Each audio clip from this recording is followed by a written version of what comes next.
Rahmatullahi wabarakatuh. Bismillah, alhamdulillah, wassalatu wassalamu ala rasulillah wa ala alihi wa sahbihi wa man tabi'a rusyda amma ba'du.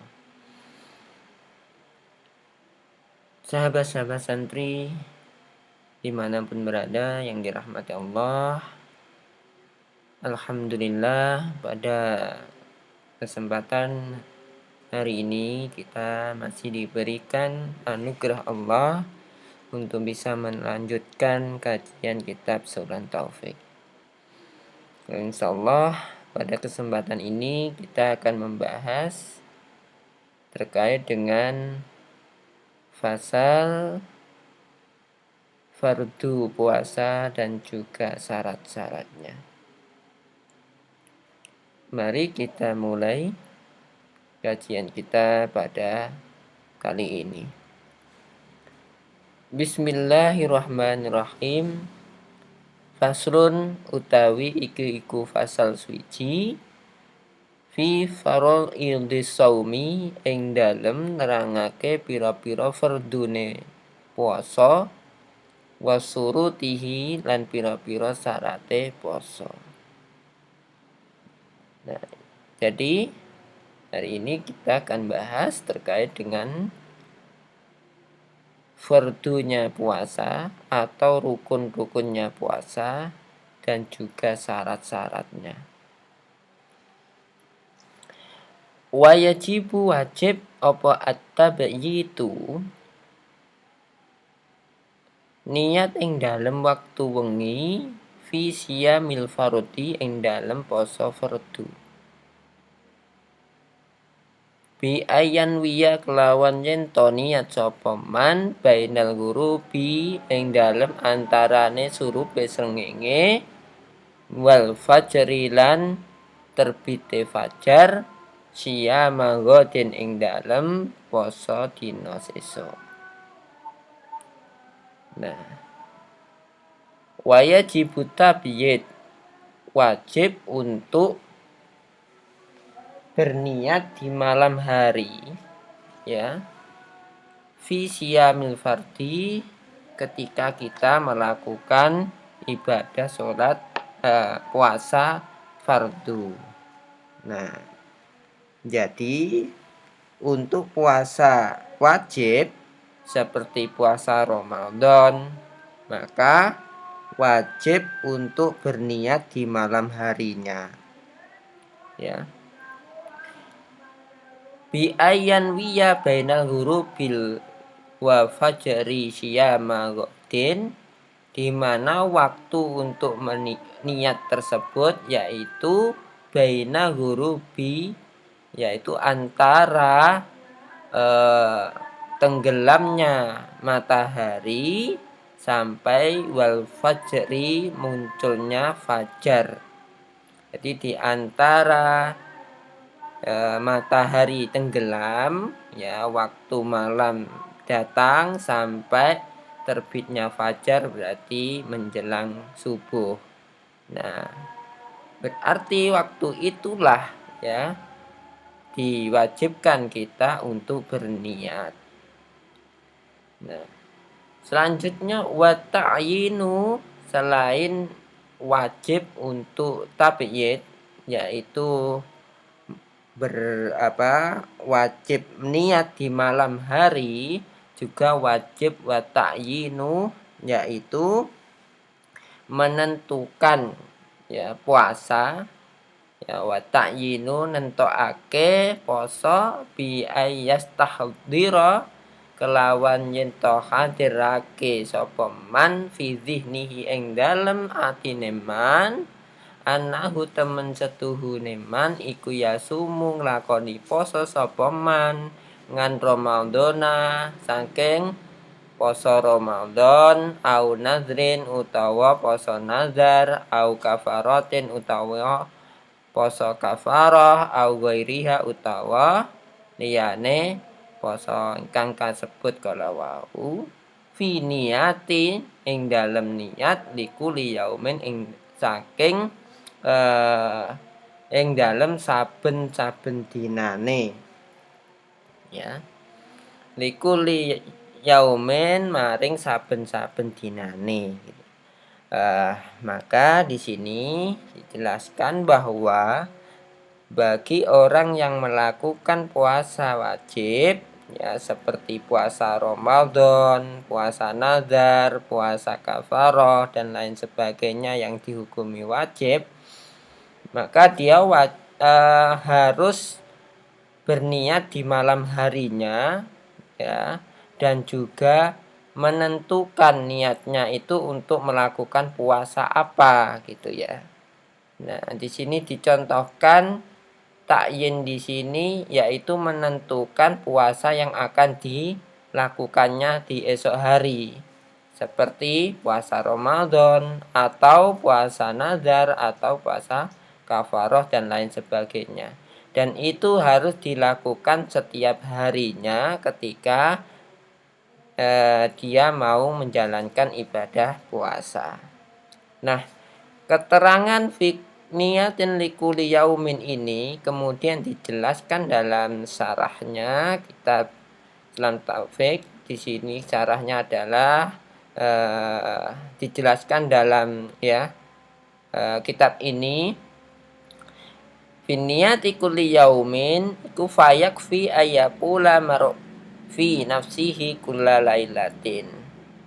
Fayakfi maka cukuplah bagi orang ayakula almar'u yaitu mereka cukup untuk mengucapkan fi nafsihi ya di dalam hati mereka kulla lailatin ketika waktu malam. Jadi cukup maksudnya berniat itu cukup bagi seseorang setiap malamnya itu mengucapkan dalam hatinya ucapan nawaitu sauma ghadin an ramadhana. Ya. Nawaitu saya berniat sauma ghadin menjalankan ibadah puasa esok hari ngan ramadhana ya dari kewajiban melakukan ibadah puasa Ramadan. Nah, cukup dengan berniat nawaitu sauma ghadin an ramadhana seperti itu maka sudah seseorang dinyatakan sudah mencukupi untuk berniat di malam harinya meskipun walau lam yatalafaz bidzalika bilisani, meskipun itu tidak diucapkan secara lesan, hanya di batin gitu ya, hanya diucapkan itu dalam hatinya saja, itu sudah cukup. Karena hakikat dari niat itu sebenarnya di dalam hati, tidak harus dilafatkan. Nah, adapun niat yang paling sempurna di sini dijelaskan wa akmalun niyah. Adapun niat yang lebih sempurna lagi fisaumi di dalam menjalankan ibadah puasa itu ayakula biqalbihi, jika seseorang itu mengucapkan dalam hatinya ucapan seperti ini. Ini niat yang lebih baik gitu ya, lebih lengkap daripada niat sebelumnya tadi, yaitu ucapan nawaitu sauma ghadin ngan adai fardi ramadhani hadihi sanati lillahi ta'ala imanan wahtisaban. Nah, itu niat untuk menjalankan ibadah puasa Ramadan yang lebih lengkap ya.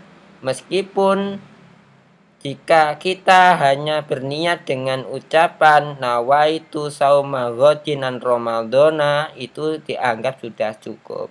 Tetapi jika menghendaki niat yang lebih komplit, lebih sempurna, maka kita bisa mengucapkan dalam hati kita dengan ucapan nawaitu sauma ghadin an adai fardi ramadhani hadihi sanati lillahi ta'ala imanan wahtisaban. Nawaitu sauma ghadin, saya berniat menjalankan ibadah puasa di hari esok ngan adai fardhi ramadhani hadhihi sanati, untuk menjalankan kewajiban fardu Ramadan di tahun ini. Lillahi ta'ala, karena Allah ta'ala. Imanan disertai dengan keimanan, wahtisaban dan rasa takut kepada Allah Subhanahu wa ta'ala. Nah, dengan berniat seperti itu, maka kita dianggap sudah cukup ya untuk menjalankan kewajiban dan syarat untuk melakukan ibadah puasa Ramadan. Nah, kita kembali ke lafadz ya awal. Itu selanjutnya, setelah diwajibkan untuk tabyid, berniat di malam hari, dimulai dari tenggelamnya matahari sampai terbitnya fajar. Kemudian wajib pula untuk at-ta'yin, menentukan puasa apa yang kita lakukan esok hari. Kalau kita berpuasa Ramadan, maka kita juga harus menyebutkan puasa Ramadan ya. Setelah itu, maka kewajiban selanjutnya adalah wal imsaku, yaitu menahan diri, wal imsaku lan ngeker, menahan diri ngan mufattirati saking perkara kang batalake poso. Jadi menahan diri ya dari segala sesuatu yang bisa membatalkan puasa. Nah, apa saja yang bisa membatalkan puasa? Di sini disebutkan an al-awwal al-jima'il ladzi yujibu ghusla. Yang pertama adalah al-jima'. Jima' di sini berarti bersetubuh ya. Alladzi yujibu al-ghusla, yaitu suatu perkara yang menyebabkan seseorang harus mandi wajib ya. Nah, kegiatan ini, al-jima' ini ya, salah satu faktor yang bisa menyebabkan batalnya puasa. Nah, selanjutnya wa inzalil mani, yaitu keluarnya mani, bil istimna'i, kelawan istimna'. Apa maksudnya istimna'? Yaitu aitasabu bi amdan, yaitu melakukan sesuatu dengan sengaja, dengan tujuan untuk apa? Bi khurujil maniyyi, untuk mengeluarkan maninya atau spermanya. Nah, atau dalam istilahnya sekarang yaitu melakukan onani ya, melakukan onani. Bil mubasyarati, atau dengan menyentuh atau persentuhan, binahwi masfi, kelawan sepadane persentuhan, walau bila qasdil inzali, senajan ora tanpa tujuan inzal, yaitu mengeluarkan mani tersebut. Apa maksudnya ya? Coba kita lihat penjelasan di bawah. Yang dimaksud dengan inzalul mani an mubasyarah liman yang kudu lam suhul wudu'a. Jadi salah satu yang bisa menyebabkan batalnya puasa itu inzalul mani, yaitu keluarnya sperma ya, ngan mubasyarah, sebab adanya persentuhan, liman yang kudu lamsuhul wudu'a, persentuhan seseorang yang itu bisa menyebabkan batalnya wudhu. Ya. Jadi jika kita menyentuh seseorang kemudian wudhu kita batal, maka ketika menyentuh itu kemudian bisa menyebabkan keluarnya sperma, ya, maka itu juga bisa membatalkan puasa kita. Nah, contohnya apa? Di sini disebutkan kalmasi wa takbil, seperti menyentuh, kemudian bermesraan dengan berciuman dan lain sebagainya. Baina zaujaini, di antara suami istri, bila hailin, tanpa adanya penghalang. Nah, hal tersebut yufatiru shaima mutlaqon, ya. Jadi hal tersebut bisa menyebabkan batalnya puasa seseorang secara mutlak. Ai walau kana bila syahwatin, meskipun tidak ada syahwat, ya, tapi jika kemudian ya persentuhan itu dengan bermesraan itu kemudian bisa menyebabkan keluarnya mani, ya, maka atau keluarnya sperma. Nah, maka itu semuanya bisa menyebabkan batalnya puasa. Wa amma man la yanqudu lamsuhu wudu'a. Nah, adapun yang sebaliknya sekarang, bagaimana jika kita menyentuh seseorang di mana kita tidak batal wudhu kita jika menyentuh orang tersebut, ya. Ya, seperti siapa? Ya, contohnya seperti seorang ibu menyentuh anaknya, itu tidak membatalkan puasa, ya. Nah, karena memang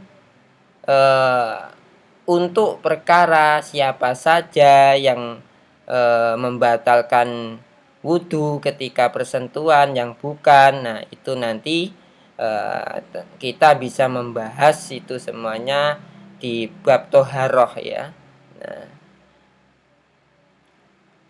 mari kita lanjutkan. Wa amaman la yang kudu lamsuhul wudu'a, ya, jika kita, ya, jika seseorang bersentuhan dengan yang lain di mana persentuhan itu tidak membatalkan wudhu, ya, fa inzalul mani, dan kemudian keluar mani ngan mubasyaratihi, dari persentuhan tersebut, la yufatiru shaima, maka tidak membatalkan puasa.